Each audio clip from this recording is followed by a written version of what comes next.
the quiet to the crazy, all the high tide, all the level. If it's tears, if it's dancing in a thrift store, how you turn all this living into something worthwhile. Every single heartbeat, every breath we get to do, every moment to moment is a blessing spent with you. Good morning and welcome to Chapter 5 of Moment to Moment, the Newlywed Podcast with Rod and Natasha. I am Rod. I am Natasha. And we are so glad to see you today. We're going to take the top of this chapter and just kind of reflect on how things have been going in our marriage since we started this podcast. We believe that this podcast was God's doing. It certainly wasn't ours. I'm not comfortable in the space, and neither is she, but our goal is to help people. And so if we can be transparent about our lives, where we've been, where we're at, and where we're going, then hopefully people don't feel isolated. That's our whole goal. Yeah. So, babe, how is marriage going for you since we started the podcast? It's going good. It's going good with, I think I didn't see some of the things that we would encounter, emotionally most of all, starting this podcast. I felt like I was ready for it, but when it actually happens, it's different.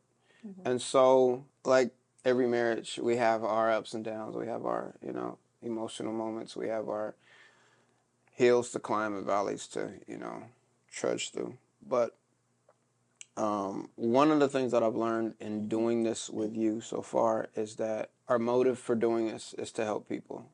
Yeah. It's not for, us. And so my sister asked me, hey, Courtney, my sister asked me, on the first 2 episodes, she said, do you guys ever fight? Oh, she did. Yeah. She said, do you guys ever fight? And I was like, yeah, of course we do. I said, but our fights are not, out of control. We don't yell and scream and throw stuff and cuss at each other. I said, but we definitely have our heated moments. We just have very contained, heated moments. There's a lot of self-control going on in those moments. And she's like, you guys just seem like you never have. And this is the first 2 episodes, so she's like, you guys just seem like you never. And I told her, I said, no, we have our tips, just like everybody else.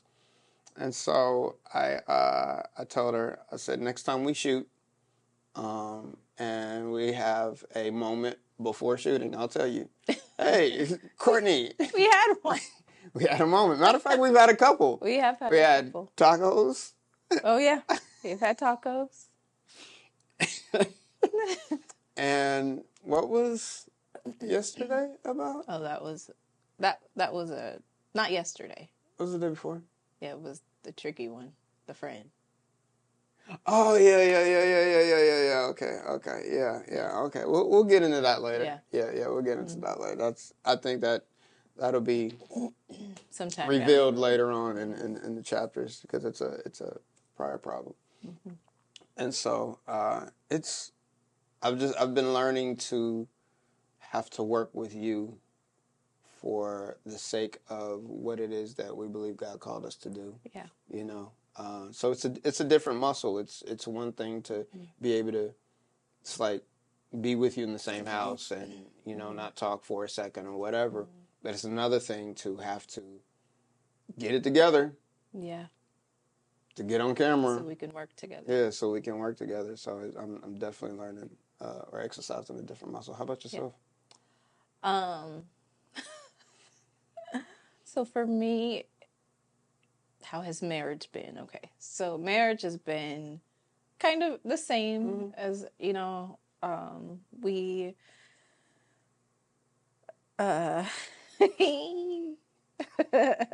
marriage has been great. Marriage has been great.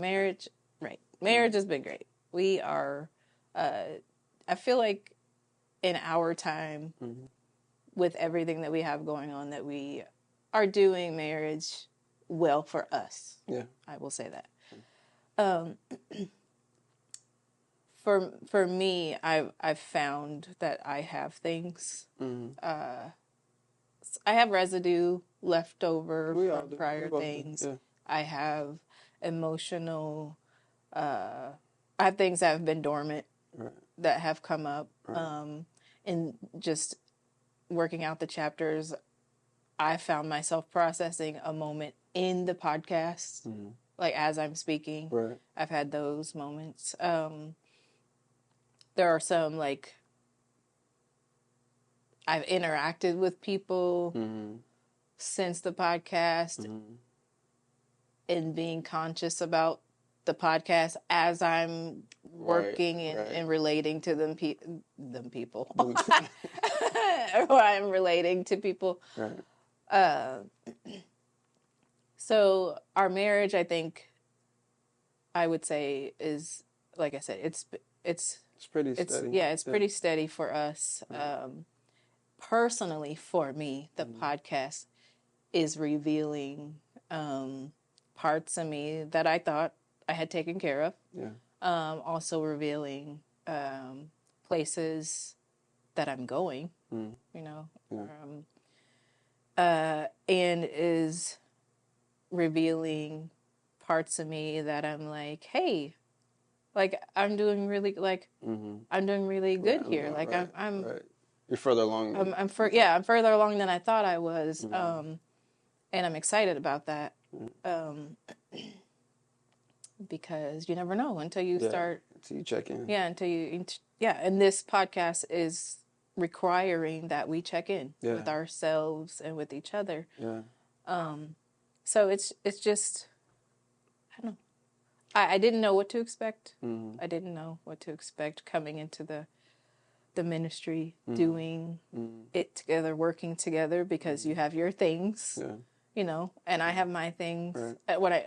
You have the things that, they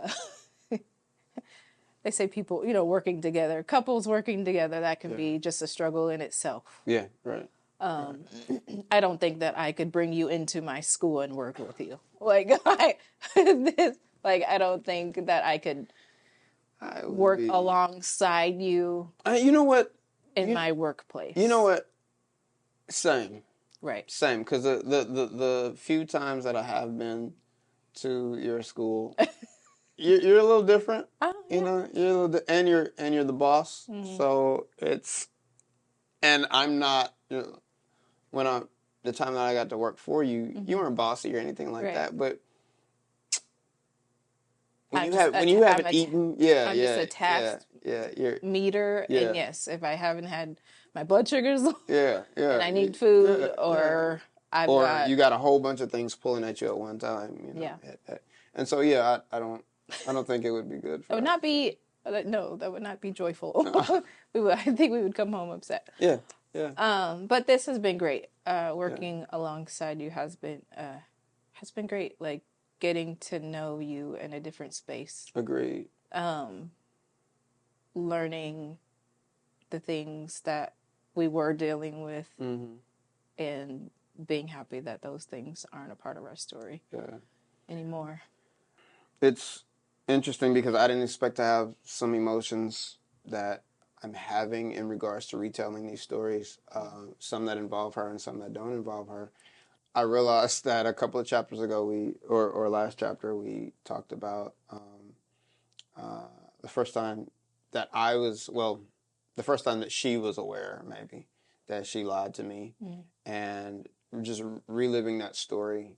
I wasn't like really, really bothered, but I still realized that, you know, it stung. Yeah. So we were at home and we were editing the last chapter, and Natasha confessed in the chapter, not confessed, but she basically told the story about, you know, standing me up and what her purpose was and all of that. And we were editing it, and she completely checked out.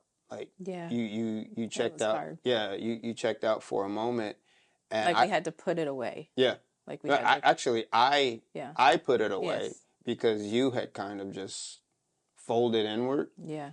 and I knew it at that time because most of the time we edit together, and so you had completely folded in, and I was like, okay, well, this isn't the time for that, so I put it away, and we're currently reading a book, The 10 Commandments of Marriage, right? And I just pulled that out and just kind of switched lanes. Now I didn't know everything that she was feeling. Right. I didn't know all of it. Even fully understand what was happening until the next day. Yeah, but she had completely like disconnected from it, and I could tell it was emotional. And so the next day, you said something that I didn't expect you to say. Yeah. We were editing and I was just watching him. I was really tuned into my husband's response in retelling the story. Not necessarily like I was really, really watching you, and it was causing disruption in my spirit. Like I was really, like you said, I was folding in. It was like I was just, I could not watch him tell the story. It was really hard. And so in the moment I didn't know what was happening. Just know that my energy is like going down. Yeah. I'm feeling down about this. I'm saddened. Yeah. I'm watching him. I care about my husband like deeply, like he's my everything. And so I'm watching him tell the story and I'm feeling saddened. So we put it away. But it wasn't until I think it was not yesterday. It was the next day. Yeah, it was the next day. And I heard the Holy Spirit say, you should apologize to him. Feel what's happening. This is remorse. Remorse is happening. I didn't, again, him and I were not planning to date. We weren't dating. We weren't talking about. We were just friends. Right, we were just friends. We were friends, but you was aware that I liked you. I was. I did know that.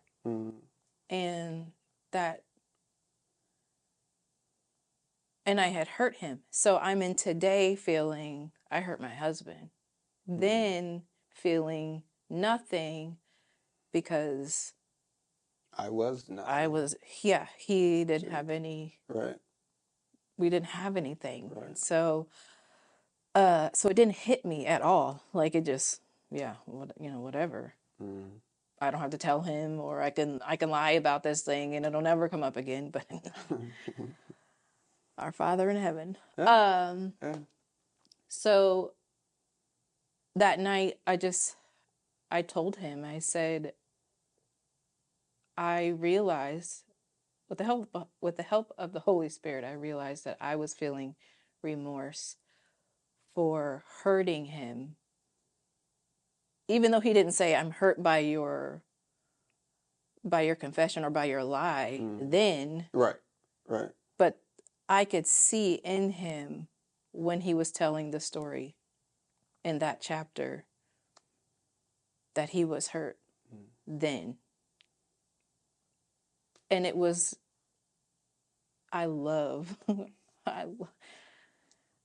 God is everything. When he is pulling things out of you, when he's creating a new person in you, and he is when he's so focused on the call, and there's like anything that you have that doesn't serve the call, he is going to yank it out of you. And if we're willing and we allow him to do that,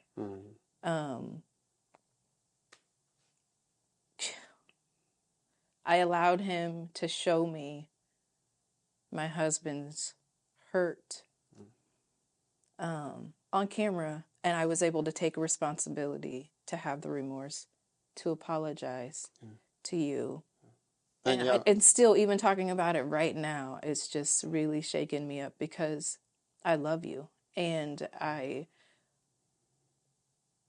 never want to intentionally hurt you.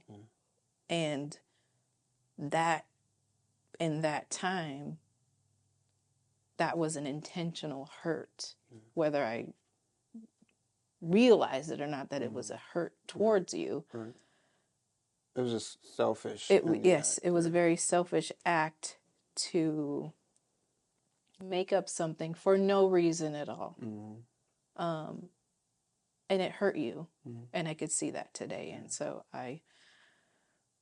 it was hard to even, I loved that I was able to tell him and to get it out and feel that. And I really wanted him to know. And I'm just. Yeah. Yeah. I think your apology was, I think the situation was, it wasn't that you slept with him. It was the stand-up. Right. Yeah, that's the part that I was really, not right. Let me be clear. Right. The part that hurt or that I was remorseful for was standing him up, was knowingly, I knew exactly what I was doing. I knew that I was going to leave and go participate in nonsense. We had a plan for him to visit, and I knowingly left and didn't communicate, wasn't a big girl enough to say, I don't want to do this, I'm going to go do that instead. Right. Like, I just stood him up.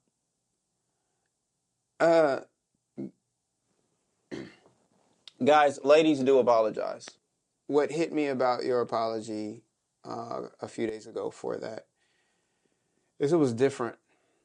It was, there have been times where you apologize, and then there's times where you apologize. Like you feel, I guess there's a difference between apologizing knowing that you were wrong and just doing it because it's the right thing to do. You know you're supposed to. You want the person to know that that you were wrong and that you accept that. It's another thing to feel it. Right. You know what I'm saying? Too, and you felt it, and I was shocked. Not shocked like, oh, who's this person? Because she's done it before, but this is something that happened 5 years ago, and we were way past that. So for her to feel emotions about something she did 5 years ago when I was, kind of a nobody in her life, that's nothing but the Holy Spirit. Yeah. And I appreciate that humility. I appreciate you allowing God to work in you, because, technically it wasn't necessary. Like, I didn't need you to, I'm not sitting here wallowing in, the pain that you, right. What you did 5 years ago, But I can imagine, I don't know that I've never been stood up before. Like, I'm not aware of it. I don't think, I don't know if I've ever experienced that. But when you're excited about seeing somebody that you really like, when you're, I guess I could relate this to me getting your birthday. Oh, yeah. Your birthday gift together, and being excited about getting all the things together, and presenting it to you. And how that letdown, that's hurtful. The letdown is why we try to like mask it or just, brush it off, whatever. Right. Today I could imagine how you might have been feeling, or how it could have looked to you. And yeah, I don't know. I'm gonna stop apologizing, I think, but I feel just so like, wow, I can't, like today I can't see myself hurting somebody like that. Like that's purposely deciding to do that. That's growth, though. I've got some growth too, and I don't want to give any stories away, but there's one thing in particular that I'll just kind of hint on.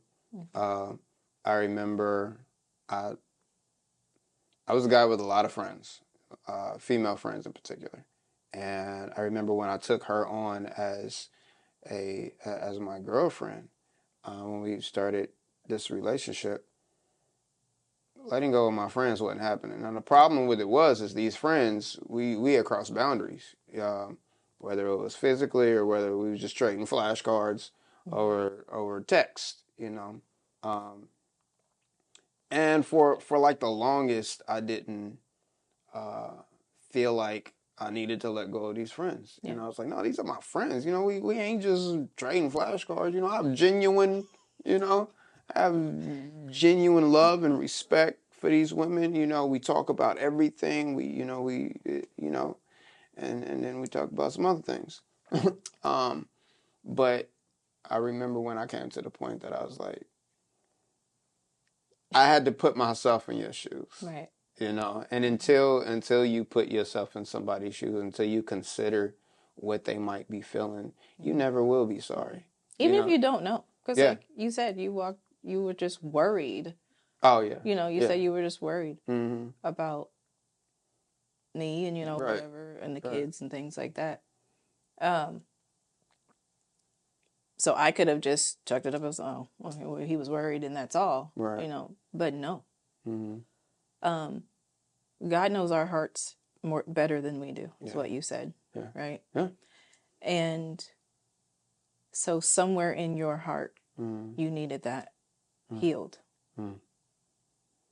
And so... Yeah. I mean, because it did a lot for me. Yeah. It did a lot for me in the way that just seeing my wife grow, from the time where you weren't my wife, right, to the time that you are my wife, and we're going on a year, and just the growth in that time. Mm-hmm. I told you, I think, chapter 3, that I told you that I was thankful to God that you continue to grow. Okay. You always in a place of getting better. So that's just another example of that. And so I love you and I appreciate you for, you didn't have to do that, but. No, I had to do that. Okay. All right. It's not going to serve me later. Mm-hmm. It's something that needed to be put in the ground for his heart and for my heart, for his growth, for my growth, for where we're going together, where I'm going by myself. Yeah. I have no idea where I'm going by myself, guys, but I'm going somewhere. Because there is, to be clear, while we are one, right? I do not have your brain, right, and I do not have your emotions, and I don't have your call, right. While I believe we have a calling together, while there is a purpose for our marriage, while there's a purpose for our union, that God be glorified out of it. There are some things and some people that you will touch and reach that I'll never be able to. And it's just by your voice, it's just by your actions, it's just by, how you carry yourself. That's your, that's your lane, that's your call. So we're still one, but, we're still, I love that. Now that we got that out the way. To catch up where we left off last time, we got together, January, like January 29th. Mm-hmm. You came out of your fast. Mm-hmm. She wrote me a letter. I wrote you a letter. You said yes. Yeah. We were at her townhome, and wrote me a letter, check yes or no, and I checked yes, and I was like, man, I finally got the girl that, I was wanting 20 years ago, And so now, mind you, I still don't know this girl, right? Mm-hmm. I still don't know her. She's just still the same little cute face that she had, some years ago. She's still, short and happy, and well, she's getting happy. Short and happy. Yeah, like the dwarf, like one of the 7. I am a short and happy dwarf. Yeah. I am short and happy. Yeah. Well, you know what? At the time, you weren't happy. You're happy now. Right. I was masking happiness. I was performing. She was performing happiness. Yeah. I was. And so, we kicked off the relationship right after your fast. And after that, how did you feel starting the relationship? Like were you there? I was still attached Mm-hmm. because I have a child with this person. Mm-hmm.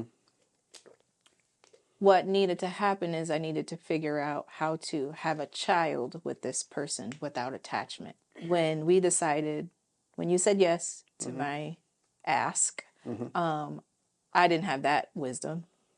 Right. I didn't have that wisdom. Right. So yes, I was still attached, and I just kept going forward just with life. Right. I didn't as usual. Right. I'm now in my own place with my kids, navigating life, working a job, going to work, coming home, all of that. If that person entered respectfully, disrespectfully, whatever, I would engage the same, as if you hadn't got a new boyfriend. Right. But not in a romantic way, just entertaining whatever as we do, whatever foolishness it might be. Whatever foolishness. Right. So I think that leads me to a question, and I think this is further on. How do you make those boundaries? Because I feel like that we jumped into this relationship a little too early. Premature. Yeah, it was too quick. So what did it take to get those boundaries? Because I believe it took a while. It did. It took a long time, I think. I'm not going to speak for all women, but I'm going to say that when we're moms, we're not with our kids' fathers, and life, and we're trying to move forward in a new life. If you don't have the tools, if you don't have someone kind of walking you through it, that is difficult. I'm speaking for me. It was difficult for me. I had not seen anybody do that before. Right. I'm learning life as I go, as I had been my entire life. Just learning what the trials and errors, right? So I get a boyfriend who is on a path that I've never taken before. Comes from a place that I don't know, and also it's premature because I haven't done anything with all of the things that I'm bringing out of that relationship that I was attached to. Nothing's been touched yet. So I'm performing with you a life that I really want to live. I really want this thing that he comes with, this thing that he has, I just want to have it too, right? But I have a situation over here that I don't know how to get out of, or I don't know how to make the boundary and let it stay that way. Demand respect or demand that and be okay with it, not fear what's going to happen if I say these are the boundaries and this is where you need to stay. Right. Or on the flip side, just not care enough to not engage. Not care enough. Yeah. Because my focus has always been my kids. I have to do what I have to do for my kids because I was a kid whose parents didn't do what they had to do for their kids. Right. So they're my focal point. And so if it required me to set myself aside so that they could have, that's what I had the habit to do. So in this case, I don't want that child to lose anything. Right. And so I have to try to have my boyfriend with this new life, and my child has to have what they should have. Right. And out of their parent. And a father. Yeah. And a father. And how do I do both of those things? So I did not do well. I did not do well for some time. Right. There's so much. Again, I didn't come out of the relationship and heal anything. I came out of the relationship into this new this new good thing. All right. Well, because you fasted and you was like, okay, let's go. Right. I did say I was so amped because like I had fasted for the first time ever in my life. I heard about fasting, was like, ooh, I want to do that because they say that if you do this, this happens. And I was so excited, so fired up for change in my life because I'm tired. Like internally, my internal self is saying, can we lay down and go to sleep? Just for a while, just rest. Right. But my performing me is like, no, I got to keep going. I got to keep showing people that I fasted and now my life is going to be. Right now in this moment, I'm tired. Like thinking about those two minds, like just that I can't believe. So I didn't set boundaries. I didn't. So because I didn't set boundaries and because I didn't rest, deal and heal. Right. Rest, deal, and heal. Yes. Yeah. There was no, I didn't revive myself. Yeah. So I could be ready for you when you came. Yeah. And because he was coming, y'all. He was coming. Yeah. He was coming whether I was ready or not. Right. And here's the crazy thing. I'm a sidebar because we mentioned doing it ahead of time because you had healing to do. I was inspired by your crawl to the cross to start giving God my heart again, stop goofing off. And,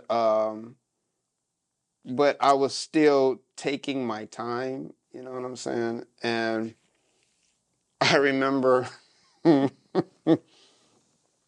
about timing. I mentioned in a couple of other chapters that my mother, she told me, my parents, initially my mother, told me not to marry the last two. She tried to talk me out of it. The Holy Spirit had given her dreams about, my marriages are about my plans. She knew before I was going to get married the first time. I had no idea. I wasn't planning on marrying this girl, but somehow or another I did. And she tried to talk me out of it. And then I remember showing her when that relationship was over, I showed her a picture of this new girl that I was interested in. And she looked at that picture. She said, no. What new girl? My second wife. Okay. Yeah, she took a picture of my second wife, and she said, Roger, you don't want that. And I was like, what? You know, she's, first of all, she's Seventh-day Adventist. So she's the real deal. It's like, and she was like, Roger, you don't. She said, you think your ex-wife was something. She said, you ain't seen nothing yet. And I was like, wow. Yeah, she said that. And I was annoyed because I was like, you don't know her. She goes to church. She goes on the Sabbath. Again, I knew everything. My parents knew nothing. And so the trip with that, after she tried to warn me, she took the picture and she gave it to my dad. My dad was sitting on the bed. He said, Roger, look at this picture. She talked to my dad. My mom, she's frustrated because I'm not listening. She said, look at this picture. And she looked at the picture and he said, he tilted his glasses down and said, and gave it back. Gave it back to my mom. She said, Roger, you don't want that. That's not what you want. I walked out of there, did what I wanted to do anyway. And so after coming out of a awful marriage and suffering, an awful second marriage and suffering massively, in that relationship, and even having the residue afterward, all of that happened. I wasn't going to pick another girl without showing a picture. So that's good though. I could. That's because I got divorced the second time when I was 33, and now when I met you, I'm skating on 40. I'm like 39, skating on 40, and I'm 40 years old almost. Got 2 divorces, a ton of child support, nothing to show for. I ain't got a house. I ain't got nothing. I couldn't afford to go through that type of loss again, this so late in my life. So I was like, Mama, look at this girl. I need you to tell me, what do you see? Just treating her like some fortune teller. What girl? Did you have her look at? You. So I had my mom look at a picture of you, and I had my mom look at a picture of my new friend from out of town, who's from Kansas, but she currently lived out of town. Mm-hmm. And so she told me what she saw, and in the other friend and my friend, she said she looks like she can be a lot. She was right. And I was like, but Mom, she treats me like everything. Like a king, you said. Yeah, she treats me like a king. She just lays out the red carpet, like everything. She's firing on all pistons. She was like, all pistons. Yeah. Wife pistons. She's firing on all of them, and my mom said, she look like she look like she can be a lot. I said she can. I said she's got this white, and again it was communication. That's the piston that she wasn't hitting now. She looked at yours, and she said, you need to back away from this. And I was like, why? And she said, give her some time. She said she looked like. She said, I see a lot of indecision. I see a lot of, Wow. Yeah. She said, back away from that. Back away. Let her breathe. Give her some space. Wow. Yeah. Don't pursue that. Back up. I love you, Ma. I do. Wow. And so again, I'm floored because my mama tells me this. I know, to a point what she's going through because you had already shared with me some things that you were dealing with, with your child's father, and some other things that you had been through, and so it was a lot. Remember, I thought you would never be happy, I remember. You always have to come with. Just heavy, just all the time, and heavy. Just everything was sad. Oh, man. And so, she told me to back up. I'm trying to think. I didn't immediately. I think that's the reason why we got together, or something like that. But you were going to therapy.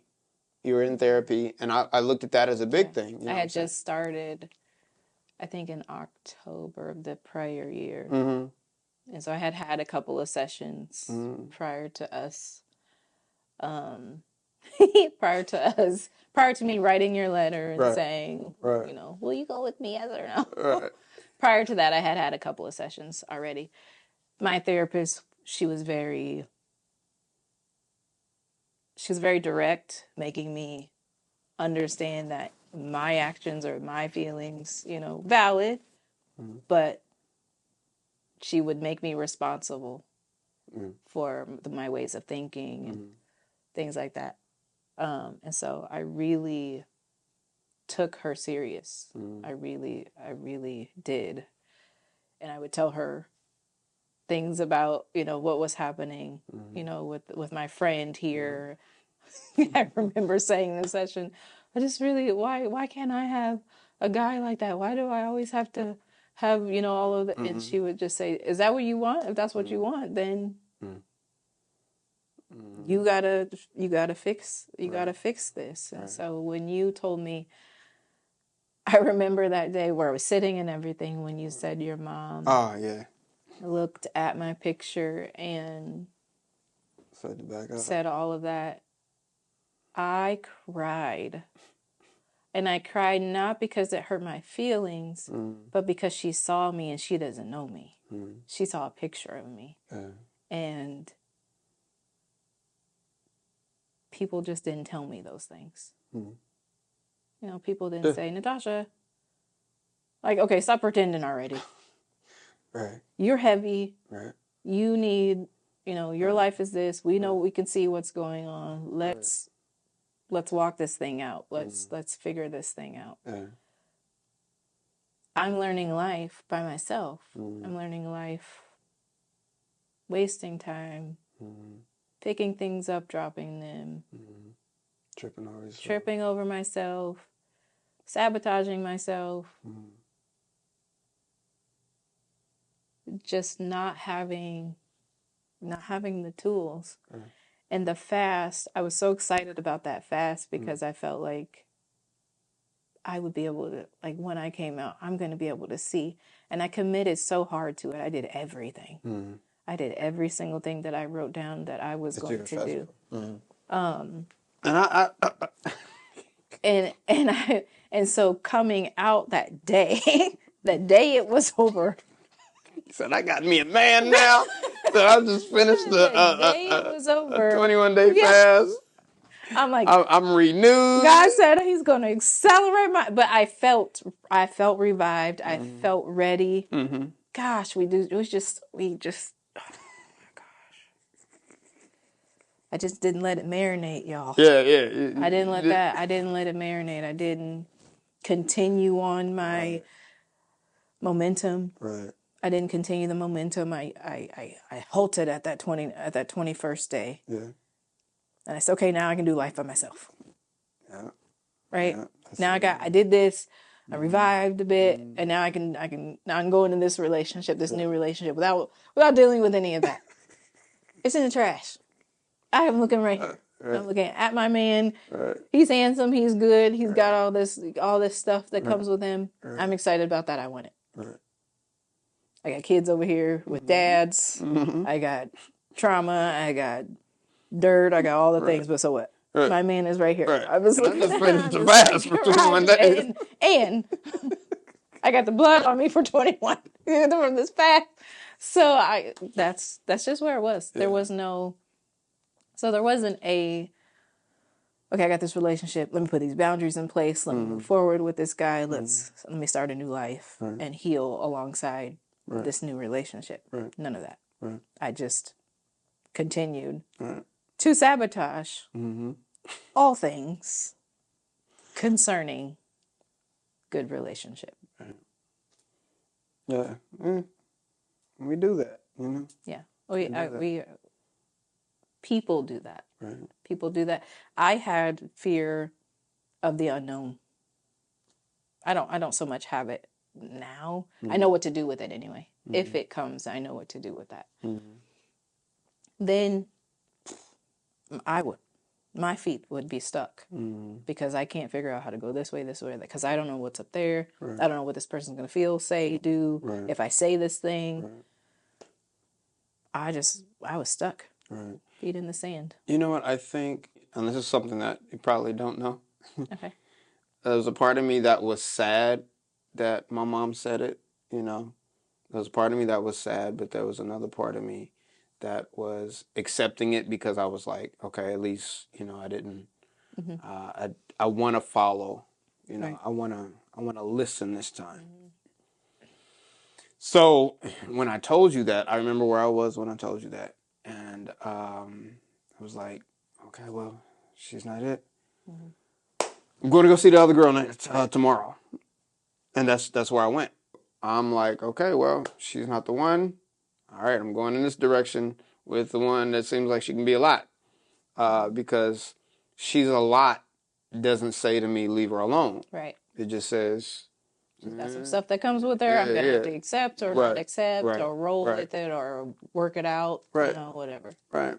So I go down there, I be with her, and some things happen. I remember.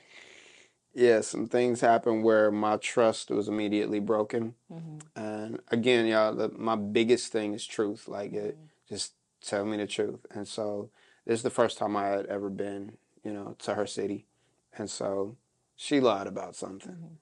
And I was like, now, mind you, I didn't know you were lying about. Right. Yeah. So I don't. We haven't. Yeah. So I didn't. Anything. Right. I didn't know she was lying about having slept with her ex.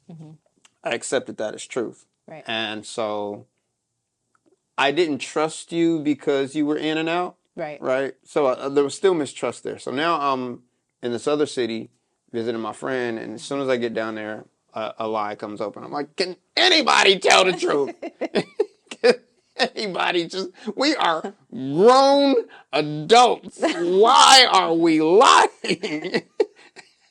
Children lie because they're afraid of getting whoopings. Right. Why are we lying? Who's going to whoop you? You know? Can we just tell the truth? It's not about the whooping. Ah, man. It's about getting what it is that it's about acceptance. Right. Selfishness. And right. It's about acceptance, and that's what we want. We want to be accepted. So it's like everybody puts forth this. Everybody puts forth their best foot forward, as we do in every situation. Even when we get on, even when we go on job interviews, you put your best foot forward. Right. Mm-hmm. You don't tell them that you're disorganized. You know? And you don't tell them that 29 days out of the month that you're late. Right. You don't tell them that. Right. You don't tell them that you're gonna be sitting in the bathroom playing Call of Duty. You don't say that. While your phone is on wrap up. You don't say that. Right. Yeah. So I lose trust in this one, but I stay there for like a week or something like that, and she really lays it on. So now you're losing. I'm super losing. You're super losing. I am going down the tubes. A speck on the wall. Because I could see what this woman was capable of. And so she laid on like super thick. I come back, but at the same time, I still didn't want a long distance relationship. Right. So that was one of your that was one of my things that I did not want a long distance relationship. But I let her perform XYZ for me. Mm-hmm. And I didn't mean to hurt her. Right. That wasn't my point. I wanted to see where it was gonna go, but I should have had more in me. You know what I'm saying? To say, no, don't. we're just trying to fill this out. You know, let me. I appreciate that, but you know, let me get my right. Let me get a hotel when I come. Right. Versus. Right. In any case, well, that remember, I did get a hotel, but that joint was raggedy. Remember?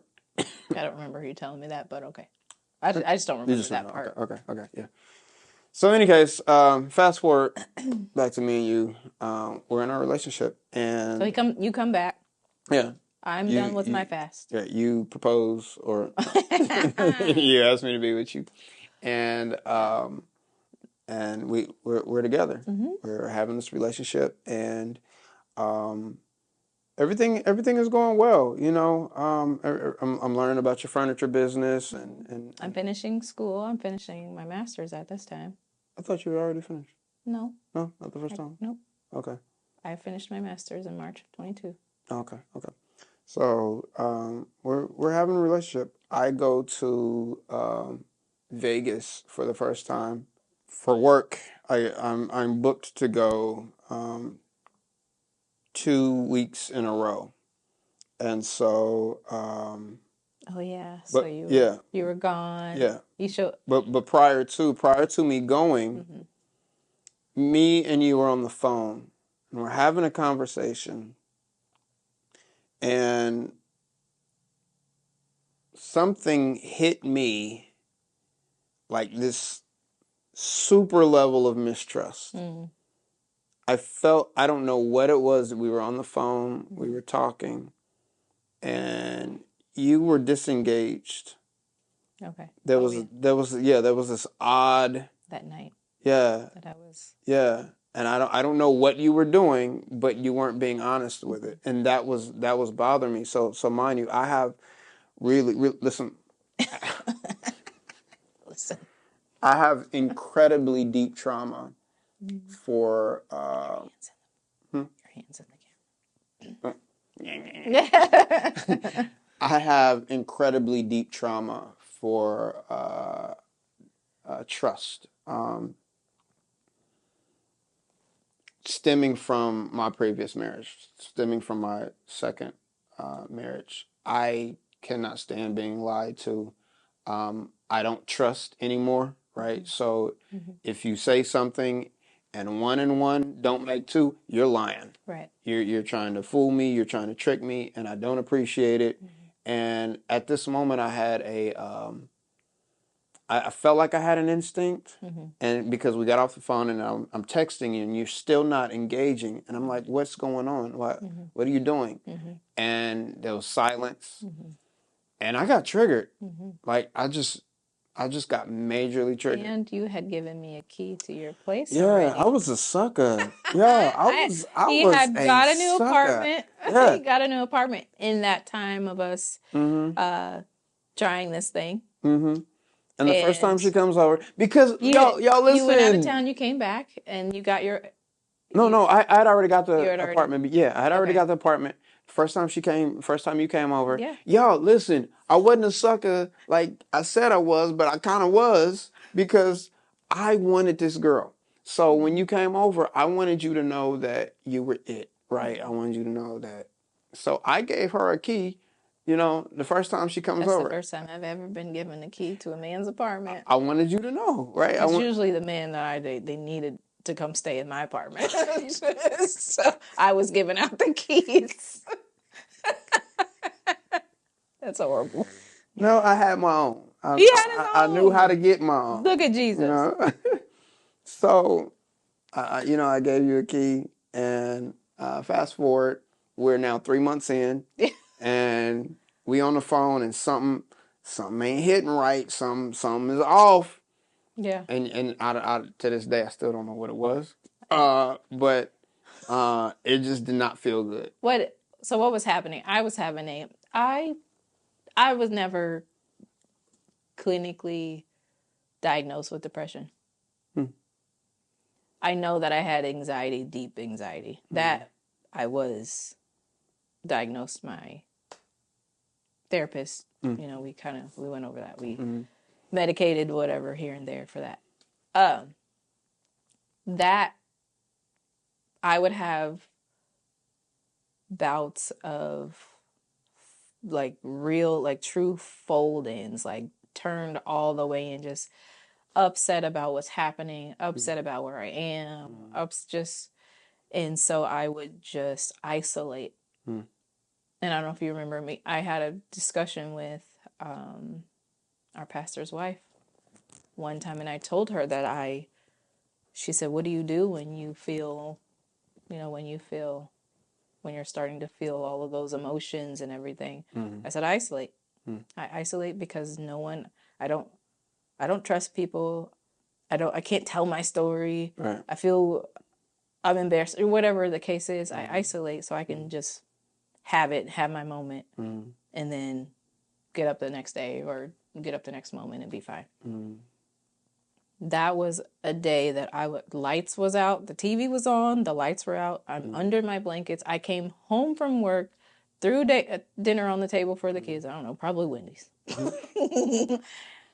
And went up to my room and got in the bed. And it was a Friday night. And Friday nights were the hardest for me because now I have to face my life for the weekend.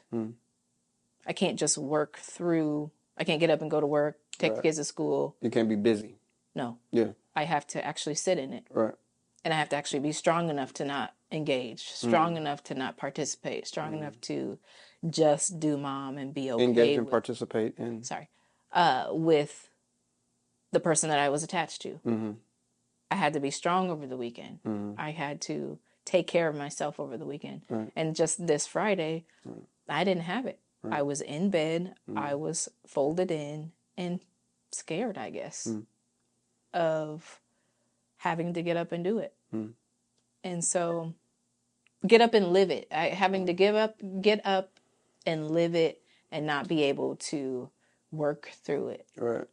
Right. And so when you were texting me and I'm in and out, it's just like I'm putting it down because I really just kind of want to stop engaging. But then also I don't want to leave you hanging. So, okay, let me answer it. But then let me put it, that's what that was. And then you took it. Yeah, it felt like because there there was always mistrust anyway, right? I just my trust level. Remember we used to do trust level check-ins. Oh, yeah. My trust level for you was quite low, but I wanted to be with you, and so it was quite low. And when I saw that you weren't engaging, I went back to that moment. I went back to the night that my ex-wife cheated on me, and I freaked out. I hopped in my car. I sped over to her house. She lived about 11 minutes away. Sped over to her place, and I think I texted you, can you come outside? Yeah. And I came out. Yeah. And I said, where's my key? And you said, it's right here. I grabbed her keys. I took my ring off. I put it in her hand, and I turned around, walked out, and got back in the car and said, and when I got sped off too, he's like, skirt, and drove off. and I said, I can't do it. This is symptomatic of a broken person. Right. Me. This is you, yeah. I'm a broken individual trying to have a relationship with somebody who is also broken. Yeah. And I'm thinking, here's why that's such a big moment, because I just came out of a relationship with someone for 6 years, and I never faced that trauma, right? I'm thinking, I've been in a relationship for 6 years. That stuff is, that mistrust, because I never mistrusted her. So I never had to face what it felt like to not trust somebody. And so I'm massively triggered by your disengagement and everything. And I just wigged out and went and grabbed my key. And I said, that's it. We're done. I can't do it.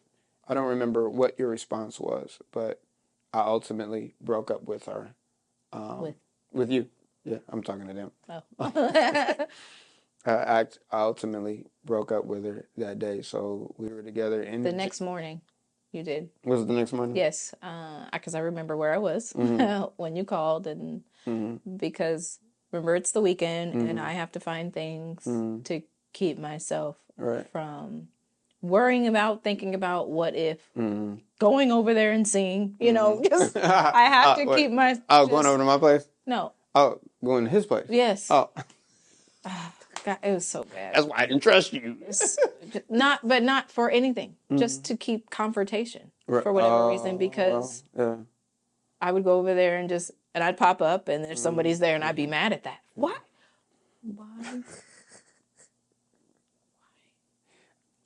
I don't know. Yeah, at a man you didn't want no more. I didn't want him anymore. Right.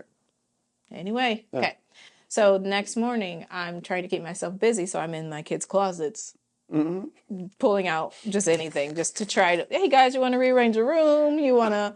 So I'm in my kid's closet, and I'm talking to you, and you're explaining the trigger you had. You told me about the trigger, and you were going on and on and on how it made you feel, everything like that. But at some point, we got back on good terms because we came back together. It was like a day or something like that where because that breakup didn't last. That break didn't last. That break didn't last. Right. We got back in. We got back good with each other. There were some apologies and things like that. And then because of the next time, it was me. Right, and then you 2 days later or something like that. Yeah, and by this time I was back in Vegas. Because the first week I was in Vegas, we were talking and all of that. Right. And then I came back, broke up with you. We kind of mended it for like a day or two. And I went back to Vegas, and that's when we broke up again. And I remember being in Vegas and just the hotel I was in. This is 2023. Thanks. I'm just saying. I'm just reminding myself that this is 2023. Oh, okay. Right. And so there's a lot coming because this is 2023 now. Yeah, there's a lot coming. So yeah. Sorry, I forget we're on camera. I'm sorry, I just forgot. My bad. Let's close it. So what we're gonna do? We're gonna stop right there. Y'all gotta come back for chapter 6. Yes. My goodness. Wow. Chapter Moving 6. on. Yeah, I got to come back for chapter 6.